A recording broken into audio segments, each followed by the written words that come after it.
મધ્યપ્રદેશના મંદસૌર ખેડૂત આંદોલન વખતે પોલીસ દ્વારા કરાયેલા ગોળીબારમાં 6 ખેડૂતોના મોત નિપજતા તેના ઘેર પ્રત્યાઘાત જોવા મળ્યા છે।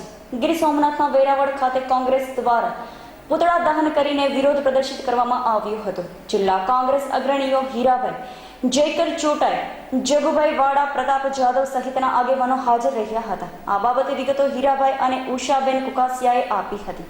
અહેવાલ પરસસિંહ જાદવ, સોમનાથ। હીરાભાઈ જોટવા, કોંગ્રેસ અગ્રણી। આજે અમે મધ્યપ્રદેશમાં 6 ખેડૂતોની જે હત્યા થઈ એમના વિરોધમાં આજે એમના શિવરાજસિંહ ચૌહાણનો અને વિજય રૂપાણીના પુતળા દહનનો કાર્યક્રમ હતો। આ સરકાર છે ભારતીય જનતા પાર્ટીની, જોઈએ તો ગુજરાતની સરકાર ભારતીય જનતા પાર્ટીની હોય, મધ્યપ્રદેશની હોય કે કેન્દ્ર સરકારમાં કેન્દ્રની હોય યા મહારાષ્ટ્રની।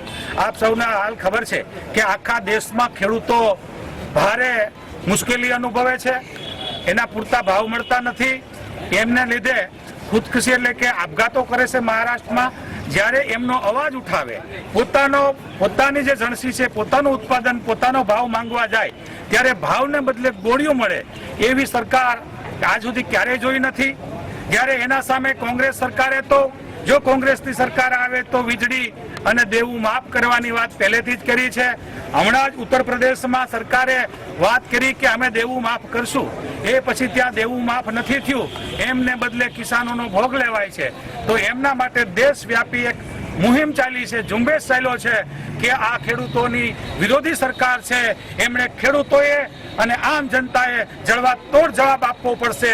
કારણ કે ખેડૂતની જે ઉત્પાદન કરે છે એની કિંમત ખેડૂતને મળતી નથી અને જે એને વાપરનાર જે છે એનો ગ્રાહક ત્યાં સુધી પહોંચે ત્યાં એટલું બધું મોંઘું થઈ જાય કે એ વાપરી શકતો નથી। જે વચેટિયાઓ ખૂબ મોટી મલાઈ ખાઈ જાય છે એમાં આ સરકારની પૂરેપૂરી ભાગીદારી છે।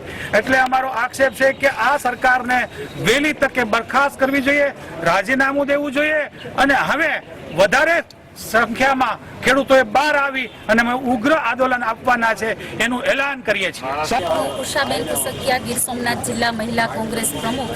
આજ રોજ અમે આ ભાજપ સરકારમાં ખેડૂતોનો જે જગતનો તાત કહેવાય છે એની દુર્દશા છે, એના માટે અમે આ ભાજપ સરકારની સામે વિરોધ કરીએ છીએ અને આજે અમે ભાજપ સરકારના જે આ ખેડૂતો માટે ખૂબ જ દયનીય પરિસ્થિતિ સર્જનાર એવા નેતાઓના પુતળા દહન કર્યા છે અને જિલ્લા કલેક્ટર શ્રીને આવેદનપત્ર આપવા માટે અમે સમગ્ર કોંગ્રેસ પરિવાર સાથે આવ્યા છીએ।